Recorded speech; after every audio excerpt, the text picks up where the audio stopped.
AI technology వాడడంలో రెండవ disadvantage okay అదేమిటంటే రెండవది మానసిక సమస్యలు. ఓ కుర్రాడికి తరచూ ఆత్మహత్య ఆలోచనలు వచ్చేవి. ఏఐ చాట్ బాట్తోనూ ఆ విషయాలే చర్చించేవాడు. క్రమంగా చనిపోవాలనే ఆలోచన బలపడింది. సూసైడ్ నోట్ తయారీలోనూ ఏఐ సాయం తీసుకున్నాడు. ఓ రోజు అమ్మానాన్నలు లేని సమయం చూసి ఆత్మహత్య చేసుకున్నాడు. గుండెలు పగిలేలా ఏడ్చారు కన్నవాళ్ళు. తమ బిడ్డ చావుకు ఏఐ కారణమంటూ కోర్టుకెక్కారు.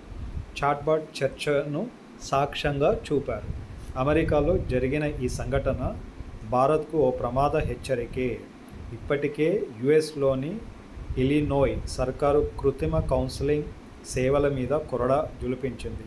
మార్కెట్లోని ఏఐ ఆధారిత మెంటల్ హెల్త్ అప్లికేషన్ల విశ్వసనీయత విషయంలో భారతీయ సైకాలజిస్టులు అనేక సందేహాలు వ్యక్తం చేస్తున్నారు. మానసిక వైద్యం చాలా సున్నితమైన వ్యవహారం. రోగి సమస్యల్ని వింటున్నప్పుడు నిపుణుడి కళ్ళు, చెవులు, మెదడు, హృదయము సమన్వయంతో పనిచేస్తాయి. వైద్యులు ఆ స్వరంలోని హెచ్చుతగ్గులను గమనిస్తారు. శరీర భాషను విశ్లేషిస్తారు. ఉద్వేగాలను అర్థం చేసుకుంటారు. కనురెప్పల కదలికలు కూడా ఏదో ఒక సంకేతాన్ని అందిస్తాయి. ఏఐ ఇలాంటి భావోద్వేగాలని ఏమాత్రం అర్థం చేసుకోలేదు. దీంతో ఏదో ఒక కోణంలోంచి మాత్రమే సలహా ఇస్తుంది.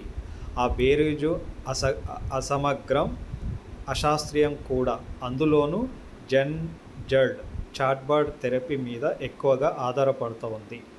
ఒత్తిడి, ఒంటరితనం, ప్రేమరాహిత్యం, వైఫల్యాలు ఇలా రోజువారీ జీవితంలోని మానసిక సమస్యల పరిష్కారానికి ఏఐ ఆశ్రయిస్తోంది. కౌమార లక్షణాల్లో బిడియము ఒకటి.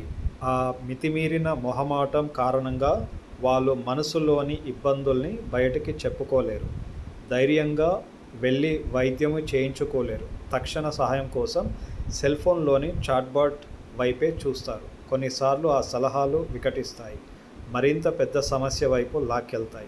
అమ్మా నాన్నల గురించి ఫిర్యాదులు, క్లాస్ రూమ్లో జరిగిన సంఘటనలు, మనసులోని ఇష్టాలు ఇలా ప్రతి విషయాన్ని రోజు ఏఐతోనే పంచుకోవడం వల్ల, గంటల తరబడి సంభాషించడం వల్ల క్రమంగా వాటినే ఆత్మీయుల్లా భావించడం మొదలు పెడతారు.